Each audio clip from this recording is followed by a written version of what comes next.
más, sobre todo, creíbles por parte de la ciudadanía. Muchas gracias. Muchas gracias por sus comentarios, maestro Vargas Vaca. Tiene el uso de la palabra nuestra compañera diputada Lisbeth Rosas, del Grupo Parlamentario del Partido de la Revolución Democrática, hasta por 2 minutos para formular sus preguntas. Muchas gracias, diputado presidente. Maestro Carlos Vargas Vaca, veo su currículum muy nutrido en la parte de toda la experiencia y la expertise que tiene usted en materia electoral, que ha dado incluso algunas ponencias en algunos estados de la República, pero me falta la parte ciudadana. No veo la parte, dice profesor, o sea, ha sido profesor, quisiera que me comparta dónde ha dado clases, en qué periodos, y su experiencia y su propuesta en particular en materia de participación ciudadana y transparencia en el órgano electoral. No necesito yo como que ver propuestas más concretas. Esa sería mi participación. Gracias. Muchas gracias, diputada Rosas. Tiene hasta 5 minutos para sus respuestas. Muchas gracias. Gracias, señora diputada. Efectivamente, en mi currículum vitae, mi experiencia data en la materia electoral desde 1992, en que me incorporo al entonces Tribunal Federal Electoral, precisamente a tareas de capacitación dentro de la propia estructura del tribunal. Y de ahí, de manera ininterrumpida, me he desempeñado particularmente como secretario de Estudio y Cuenta de la Sala Superior del Tribunal Electoral y de la entonces Sala Central del Tribunal Federal Electoral. En cuanto a la participación hacia la ciudadanía en cursos, pues sí ha habido. Muchos de los cursos en los que he participado, si bien han estado enfocados particularmente a actores políticos, entiéndase autoridades electorales, candidatos, partidos políticos, la mayoría de ellos también ha estado abierto al público en general. Ha habido muchos universitarios que han acudido a estos cursos en distintas, sobre todo cuando son en universidades. La docencia, mire, yo particularmente me desempeñé como profesor adjunto de la materia de Derecho Administrativo en la Escuela Libre de Derecho, apoyando al ahora señor ministro Fernando Franco, cuando él era integrante precisamente del Tribunal Federal Electoral y yo era secretario de Estudio y Cuenta adscrito a su ponencia. También he tenido la oportunidad de participar como profesor invitado, por ejemplo, en la cátedra del magistrado Jesús Orozco Enríquez, cuando usted daba clases en la Facultad de Derecho de la UNAM, en la maestría, y tengo el grado de maestro y obviamente precisamente esto me da la posibilidad de impartir cursos y le digo, sobre todo es a nivel de diplomados, de cursos de capacitación. Actualmente se está desarrollando una edición más del curso de especialización judicial, de especialidad de justicia electoral en el Tribunal Electoral, que ahora se está desarrollando de manera virtual. Ahí soy coordinador del módulo de control de constitucionalidad y legalidad en materia electoral. Dentro de mis tareas están preparar los materiales, las lecturas, las sentencias que considero relevantes para que los alumnos que estén inscritos tengan un acercamiento a la materia electoral.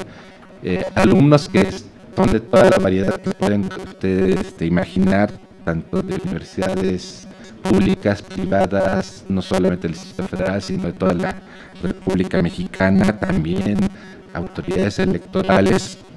Y bien, aparte, además de esos materiales, dentro de las actividades que tengo que realizar es grabar un pequeño módulo, un programa sobre cada uno de los medios de impugnación en materia electoral, cuya duración es aproximadamente desde 40 minutos hasta 1 hora, en el que planteamos precisamente los lineamientos principales de cada uno de los medios de impugnación en materia electoral y también me corresponde preparar las evaluaciones para los alumnos que están inscritos. Esta es la segunda ocasión que me toca participar en esta especialidad virtual.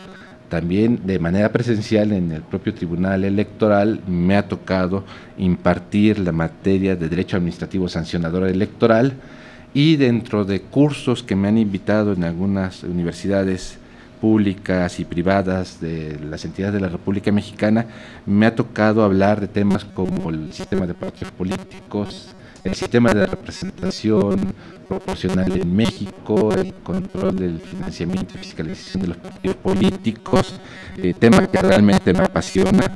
Déjeme comentarle nada más que cuando elaboré mi tesis profesional ya hace varios años, mi tema fue precisamente el financiamiento de los partidos políticos en México y en el sistema comparado, una aproximación muy genérica, cuando realmente era muy poco lo que podíamos encontrar en cuanto a bibliografía sobre el tema, pero realmente es un tema que me apasiona y siempre he estado abierto a proporcionar apoyo, asistencia a, por ejemplo, las nuevas generaciones que se van integrando al Tribunal Electoral. Cuando acuden a mí me preguntan algún criterio, si recuerdo algún precedente o qué bibliografía les puedo recomendar, pues siempre estoy abierto precisamente a proporcionarles la información o los pocos o muchos conocimientos que a lo largo de los años he adquirido en la materia. Ahora, en cuanto a propuestas para mejorar la participación ciudadana y la transparencia de los órganos electorales, creo que en ese sentido vamos avanzando. Ciertamente hay todavía muchas críticas de cómo se designan a las autoridades electorales, pero creo que poco a poco la ciudadanía va tomando interés en la conformación de estas autoridades electorales. Hay una mayor participación que incluso se ve reflejada en los medios de impugnación que presentan respecto a los procedimientos que se realizan no solamente por parte de las autoridades locales para integrar los consejos o institutos locales, los tribunales electorales locales, sino también, por ejemplo, cuando estamos hablando de los órganos desconcentrados del Instituto Federal Electoral, los consejos locales, los consejos distritales, también la ciudadanía está abierta a formar parte de ellos y se inconforma cuando considera que hay una designación que fue indebida por considerar el participante que cumple mejores méritos para ser designado. También hemos tenido esos medios de impugnación, el conocimiento de los mismos. Creo que la reforma que se avecina en materia electoral nos da la oportunidad de ir imaginando, pensando otros mecanismos de cómo llegar a perfeccionar nuestro sistema electoral. Y si me permite un acotamiento que me quedó pendiente incluso de la pregunta anterior, pero creo que va relacionada con esto. Si vamos a crear un Instituto Nacional de Elecciones, creo que también debemos prever que esto tiene que impactar necesariamente en cómo está estructurado el sistema de justicia electoral en nuestro país. Veo muy difícil que un órgano jurisdiccional electoral local pueda conocer de las resoluciones de un órgano desconcentrado de una autoridad nacional en elecciones. Creo que tendría que ser el propio Poder Judicial de la Federación, a través del Tribunal Electoral y las salas regionales, quienes conocieran en una primera instancia de las posibles impugnaciones respecto de un proceso electoral local, y ya en una instancia de revisión, en determinados casos que lo meritaran, la Sala Superior. Muchas gracias. Muchas gracias por sus comentarios, maestro Vargas Vaca. Tiene la palabra nuestro compañero Alfredo Rivadeneira, del Grupo Parlamentario del Partido Acción Nacional, hasta por 2 minutos para formular sus preguntas. Gracias, presidente. Maestro Vargas Vaca, buenas noches. Yo, en primer término, quisiera aprovechar mi intervención, toda vez que será la última que desahogue en este proceso, para manifestar que para un servidor ha sido muy valioso participar en este ejercicio, al margen de los resultados que el mismo genere, porque probablemente, como todos sabemos, ha despertado inquietudes y polémica.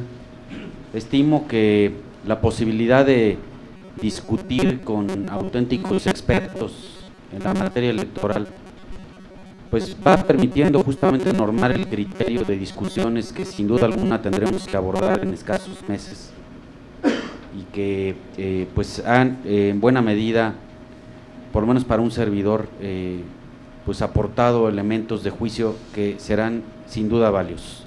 Es su caso, maestro, creo que usted nos presenta no solamente un documento lleno de valor, sino que además sus expresiones pues vienen a confirmar lo que está por escrito. Por supuesto que entrando al estudio del documento, en Acción Nacional coincidimos en buena parte de los postulados que usted aquí plantea. Evidentemente el establecimiento del rebase de topes de campaña como una causal de nulidad, creemos que es algo pues ya no solamente inevitable, sino irrenunciable para todas las fuerzas políticas. No deja de ser contradictorio que en la historia de la aplicación del derecho electoral en ningún caso se haya anulado una elección por esta causal, independientemente de que exista o no como tal, y que en contraste, por ejemplo, sin que deje de reconocer que sea un hecho relevante, se hayan anulado elecciones por el uso de, o presunción de uso de objetos religiosos o de imágenes religiosas, y que una causal como esta, de naturaleza profundamente inequitativa, nunca haya sido elemento para echar abajo una elección. Por supuesto, también un modelo de comunicación que incorpore el derecho de réplica para garantizar un auténtico debate, y que la flexibilización del uso de los tiempos a que tienen derecho los partidos y eventualmente los tiempos oficiales para favorecer el debate, pues puedan fortalecer nuestro esquema democrático. Sin embargo, maestro, reconociendo que Acción Nacional está de acuerdo, es anuente a estas propuestas, y que de hecho en varias de estas medidas hemos presentado iniciativas de ley tendientes a reformar las disposiciones legales, yo no quiero dejar pasar la oportunidad para hacerle una pregunta muy concreta. Tengo la personal impresión que en esta materia, como en muchas otras, arribamos a un esquema de sobreregulación, que muchos de los problemas que tenemos en la administración de la democracia mexicana los queremos resolver a base del establecimiento de más y más prohibiciones, de más y más disposiciones normativas, de más y más reglamentos, cuando de pronto no advertimos que cada disposición y cada prohibición es una arista de nuevo conflicto, y que lamentablemente, para reconocerlo como debemos hacerlo en términos de una realidad a la que debemos enfrentar, pues incurrimos muchas veces en escenarios de profunda simulación. Yo entiendo que esto implica un cambio de paradigma de fondo, pero quisiera escuchar su opinión al respecto. ¿Usted cree que debamos empezar a dar pasos tendientes, no a una desregulación irresponsable? Porque, perdón, me tomo solamente unos segundos más, porque yo provengo del Estado de México, y créame que tengo la certeza absoluta de la profunda inequidad que causa enfrentar a un aparato con recursos que parecen ilimitados. Sin embargo, no dejo de tener esta preocupación, porque creo que el seguir resolviendo los problemas de fondo de nuestra democracia, estableciendo reglas sin fin, probablemente siga solamente incubando nuevos y más graves problemas. Muchas gracias, maestro. Muchas gracias por sus comentarios, diputado Rivadeneira. Tiene el uso de la palabra nuestro querido amigo maestro Vargas Vaca.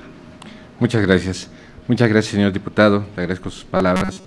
En primer término, en cuanto a la nulidad de una elección por rebase de topes de gastos de campaña, el problema que tenemos aquí, y creo que ya lo mencionaba, es que los momentos, los plazos en que se tiene que dar la revisión y la conclusión de los gastos de campaña, de la fiscalización de los mismos, jamás van aparejados al momento en que se tiene que tomar la decisión de si es válida o no la elección. Siempre van desfasados, serán mucho después.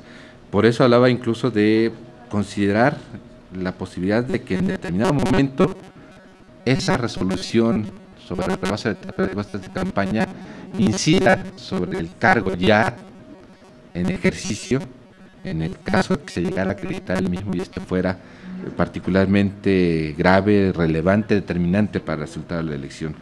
La otra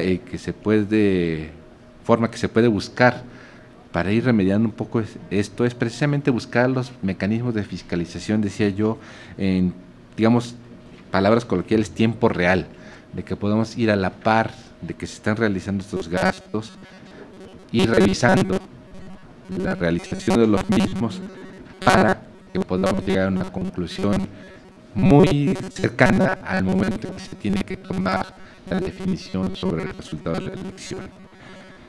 Ahora, un modelo que incorpora el derecho de réplica efectivamente puede ser cuestionable, difícil de implementar, pero creo que, y va aparejado con la última parte de su intervención, señor diputado, creo que lamentablemente el camino de nuestra democracia mexicana efectivamente va sobre una sobreregulación de los distintos aspectos que comprende el desarrollo de los procesos electorales, la actuación de los actores políticos. Sin embargo, ello deriva de un sistema en el que hay una profunda desconfianza no solo de las instituciones, sino de los propios actores políticos, de unos respecto de otros. Entonces creo que no tenemos en el corto plazo una posibilidad de regular esta situación. Creo que lamentablemente, y comparto con usted la preocupación de que estamos cayendo en un exceso de reglas, finalmente creo que hasta una cuestión de idiosincrasia de nuestro pueblo lamentablemente es. Establecemos una regla y inmediatamente se está buscando la forma de evadirla, de darle la vuelta, como se dice coloquialmente, de cómo no cumplir la norma. Creo que en el corto plazo no vamos a poder cambiar esta situación. Tenemos que concientizar a las nuevas generaciones de un cambio de moral, de actitud, no solamente hacia la política, ¿no? Yo creo que en todos los ámbitos de la vida nacional requerimos una transformación de cómo pensamos, de cómo actuamos, para que podamos, en la medida de lo posible, ir cambiando las reglas. Y insisto, para concluir, creo que finalmente, lamentablemente, tendremos que seguir buscando la forma de regular los problemas que se van presentando en un proceso electoral. Nos abren los ojos o plantean nuevos retos, entonces ya estamos pensando en la siguiente reforma. Creo que el camino ciertamente puede ser sinuoso y no el mejor de todos, sin embargo creo que vamos avanzando. Insisto, yo creo que tenemos instituciones que hay que cuidarlas, creo que no debemos echar por la borda, como se dice, lo que hemos construido, sino irlo depurando, perfeccionando, para lograr finalmente una sociedad verdaderamente democrática y sobre todo que resuelva los problemas de la sociedad a la que está abocada finalmente. Muchas gracias. Muchas gracias, maestro Vargas Vaca. Por último, tiene la palabra nuestro compañero diputado William Ochoa, del Grupo Parlamentario del Partido Revolucionario Institucional, hasta por 2 minutos.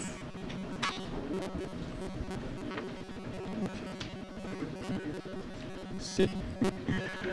Maestro Vargas Vaca, el tema indudablemente que usted expone en su ensayo, un tema de boga, un tema que nos preocupa pues a todos los mexicanos, se nos hace muy interesante. Yo creo y comparto lo que dice el diputado Rivadeneira de la parte en la cual pues ponentes o candidatos como ustedes enriquecen más el trabajo legislativo de nosotros, y por ello me voy a tomar el atrevimiento de poder manifestarle 4 preguntas para aprovechar su conocimiento. La primera es, ¿Cuándo y de qué forma podría afectarse la pluralidad partidista en el supuesto de reducir los recursos destinados a los mismos? Creo que eso ya lo tocó un poco al inicio de su exposición. Y la segunda es, en su ensayo sostiene que debe ser factible el delegar acciones propias del IFE en virtud de generar beneficios colectivos, saber cuáles de estas acciones pretende delegar, ¿no? Mi tercer pregunta sería si para usted es viable la terciarización de proveedores de bienes y servicios por parte del IFE para mecanismos de fiscalización. Y la última, ¿cuál será el silogismo jurídico en caso del derecho de réplica para candidatos agraviados? Por sus respuestas, muchas gracias. Gracias, diputado. Maestro Vargas tiene la palabra hasta por 5 minutos para dar respuestas. Como fueron 4, si se toma un poquito más, no se preocupe. Muchas gracias. Bien, en primer término, ¿cuándo y de qué forma podría afectarse la pluralidad? Bueno, yo parto y digo, y es mi experiencia. Hace un momento les mencionaba, en mi tesis de licenciatura hace ya varios años fue el sistema de financiamiento y fiscalización de los partidos políticos en México. Cuando yo hice la tesis, yo era un convencido de que lo que debía fortalecerse era el sistema de financiamiento privado sobre el público, y que el público únicamente fuera de apoyo, buscando condiciones de equidad, pero que la fortaleza de los partidos políticos estuviera en sus bases, en sus simpatizantes, en los recursos que pudieran aportar. A lo largo de mi experiencia profesional, de ir estudiando más a los autores, las experiencias de distintos países y ver sobre todo el resultado en los procesos electorales nacionales, cómo se ha incrementado el financiamiento de los partidos políticos que antes realmente tenían poca presencia y participación en la vida política del país, me han llevado a una conclusión totalmente diversa.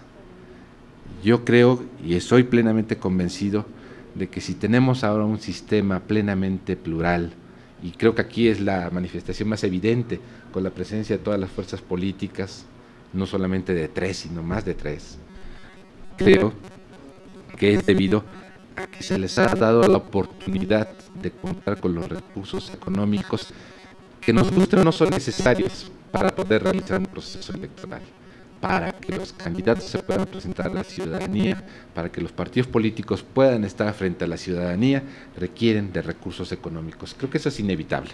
En ese sentido, creo que si vamos a dar marcha atrás, restringiendo el financiamiento público de los partidos políticos, corremos el riesgo de afectar precisamente esa posibilidad de que todas las fuerzas políticas que de una u otra manera sean representativas de lo que es la sociedad mexicana tengan la posibilidad de acceder a los órganos, particularmente legislativos o de gobierno. Entonces, por eso creo que hay que tener mucho cuidado. Ciertamente, esto no desconozco que debe implicar, hay que tener mucho cuidado, y creo que así lo planteo en el ensayo, acentuar la revisión de las reglas relativas a de dónde vienen los recursos públicos que utilizan las fuerzas políticas y qué se destinan. Creo que ahí está el punto nodal de la problemática relacionada con el financiamiento y la fiscalización de los partidos políticos. Ahora, en cuanto a qué es lo que se debe delegar, no creo que el Instituto Federal Electoral deba delegar sus atribuciones, sino creo que más bien debe hacerse cargo precisamente de aspectos como quiénes son los que están contratando con los partidos políticos, qué recursos están recibiendo por parte de los partidos políticos y a qué se están destinando. Yo muchas veces me he planteado, bueno, si un partido político presenta, por poner un ejemplo burdo, si quieren, que contrató con determinada empresa textilera la producción de 500,000 playeras con el logotipo del partido político. Pero si nosotros acudiéramos a la autoridad hacendaria y viéramos que esa empresa compró materia prima no para producir 500,000 playeras, sino 1,000,000, bueno, realmente produjo el 1,000,000 y nada más facturó por la mitad, o cargó el sobreprecio y entonces el material que le sobró lo utilizó para ya fines privados de lucro. Creo que en la medida en que se pueda cruzar la información entre todas las entidades que de una u otra manera tienen intervención en la actuación de los partidos políticos, esto va a ser más sano para nuestro sistema político e insisto, creo que para la credibilidad que debe tener la ciudadanía frente a sus instituciones. Entonces yo creo que el instituto tiene precisamente que asumir un papel activo, pero obviamente implica, ciertamente lo reconozco, mayores tareas, pero creo que la experiencia nos ha demostrado que el instituto como institución ha sabido afrontar estos retos y cumplirlos. Por ejemplo, y pongo un ejemplo que puede ser de ustedes muy conocido, el hecho de tener que administrar los tiempos del Estado en radio y televisión y de monitorear el cumplimiento de la distribución de estos tiempos a los distintos partidos políticos, a las autoridades electorales incluso, ha implicado una inversión millonaria en instalaciones, en equipo por parte del Instituto Federal Electoral, en capacitación de quienes intervienen directamente en estas tareas. Y ahora tenemos una infraestructura por parte del Instituto Federal Electoral que, por ejemplo, en el caso de las quejas que se presentan sobre determinados promocionales que indebidamente promocionan en tiempos prohibidos o fuera de lo que es los tiempos que proporciona el IFE a algún candidato o partido político, existe la posibilidad, y así lo hemos visto en los procedimientos sancionadores correspondientes cuando han llegado al tribunal, de que el instituto tiene la capacidad de, a través de lo que llaman una huella acústica, reconocer las características de ese promocional indebido y pedir a la dirección ejecutiva de prerrogativas y partidos políticos del propio instituto que le proporcione la información de en qué estaciones, en qué fechas, en qué tiempo se dio la difusión de ese promocional. A través de los sistemas informáticos se puede determinar con precisión cuándo, dónde y en qué tiempos aparecieron estos promocionales, a partir de uno solo. Entonces creo que son trabajos que han reflejado esta capacidad de respuesta de la autoridad electoral para enfrentar las tareas que se le han venido encima. Ahora, finalmente, en cuanto al silogismo jurídico en caso del derecho de réplica, yo creo que hay que partir también de una base muy clara. Las candidaturas, las contiendas políticas, al aspirar a obtener un cargo de elección popular, no podemos considerar que van a ser, como podríamos decir de manera coloquial, de terciopelo. Van a haber señalamientos duros, cuestionamientos, críticas. Ciertamente creo que no se vale la ofensa, el insulto, pero sí la crítica severa. Si alguien, un candidato prometió que durante su campaña, por poner un ejemplo, que iba a pavimentar todas las calles de la cabecera del municipio, bueno, la conclusión de su periodo de 3 años, efectivamente cumplió o no cumplió. Y que sean las otras fuerzas políticas las que puedan cuestionar, oye, efectivamente, tú prometiste esto, pero no lo cumpliste. Y que incluso el propio candidato, el propio señalado pueda decir, no, sí cumplí porque mi planteamiento fue este y llegué a cumplir mis metas. Entonces, en esa medida creo que debe ser el derecho de réplica, no solamente los cuestionamientos respecto de alguna situación personal o de carrera política, sino también en el desempeño de las funciones. Si hay un señalamiento de un candidato hacia otro, bueno, que se abra la posibilidad de que ese espacio dentro de los medios de comunicación permita que aquel señalado, sea partido político, sea candidato, dé una respuesta cabal a cada uno de los planteamientos que se hicieron. Y en esa medida creo que enriquecemos el debate público, el conocimiento por parte de la ciudadanía de qué es verdad, qué es mentira, qué es lo que puede esperar de sus representantes populares, y creo que finalmente todos ganaríamos, instituciones, fuerzas políticas y sobre todo la ciudadanía. Gracias. Muchas gracias por sus comentarios, maestro Vargas Vaca. Hemos concluido la ronda de preguntas. Esta Comisión de Gobernación agradece su presencia en la misma y se cita al ciudadano José Luis Vázquez Alfaro. Vale la pena señalar que las entrevistas de los candidatos a ocupar el cargo vacante en el Consejo General del Instituto Federal Electoral es en sustitución del ciudadano Sergio García Ramírez, quien se desempeñó como consejero del Instituto Federal Electoral entre diciembre de 2011 y el 8 de febrero de 2013, en tanto que quien lo sustituya permanecerá hasta el 30 de octubre del año 2019.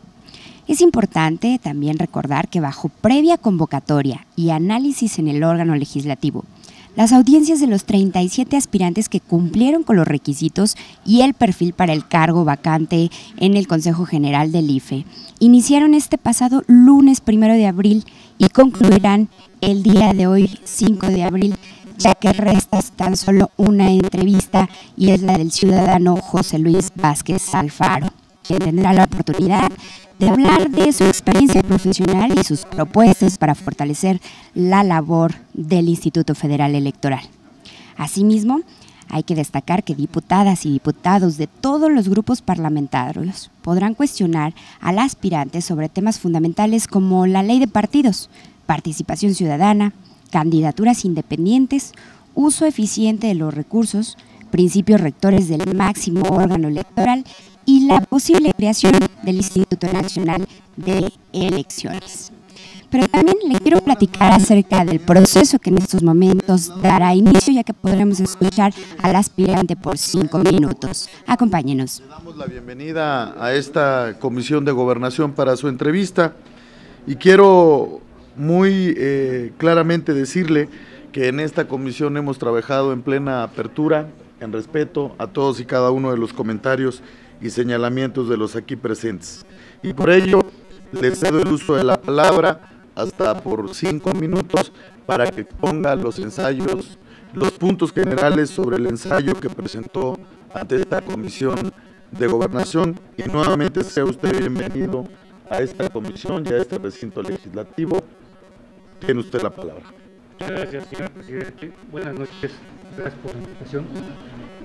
Bueno, el tema que voy a tratar, que abordé en el ensayo que puse ante la Comisión de Gobernación, se refiere a la posibilidad de crear un Instituto Nacional Electoral.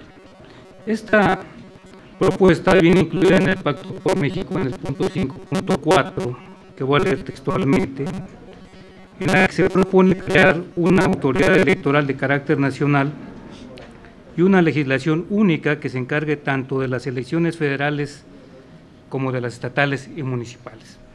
Realmente la idea de crear un INE o una Autoridad Nacional Electoral no es nueva, por lo menos ya tiene varios años que se ha presentado, pero ha resurgido ahora con motivo de la celebración del Pacto por México.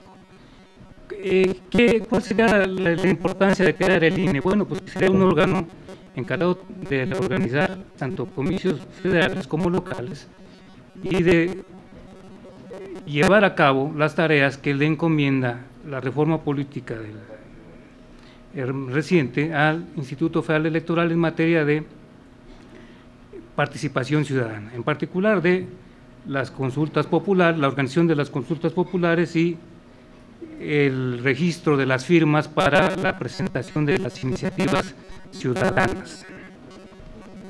Ahora, ¿qué justificaría llegar a la creación de un Instituto Nacional Electoral? Básicamente, podemos llegar a esta necesidad, a concluir que existe esta necesidad, porque básicamente tenemos dos subsistemas electorales en México. En primer lugar, un subsistema federal, integrado por el IFE y el Tribunal Electoral del Poder Judicial de la Federación, y 32 subsistemas locales con órganos administrativos electorales y órganos de jurisdicción electoral en las entidades federativas. ¿Qué costos genera un sistema tal?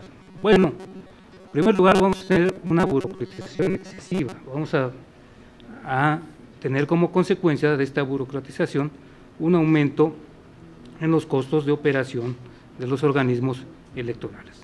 Segundo lugar, una fragmentación de los organismos electorales o de la toma de decisión de los organismos electorales, en las que 32 organismos administrativos locales y el federal realizan funciones que podría realizar un solo organismo. Tercer costo o tercer inconveniente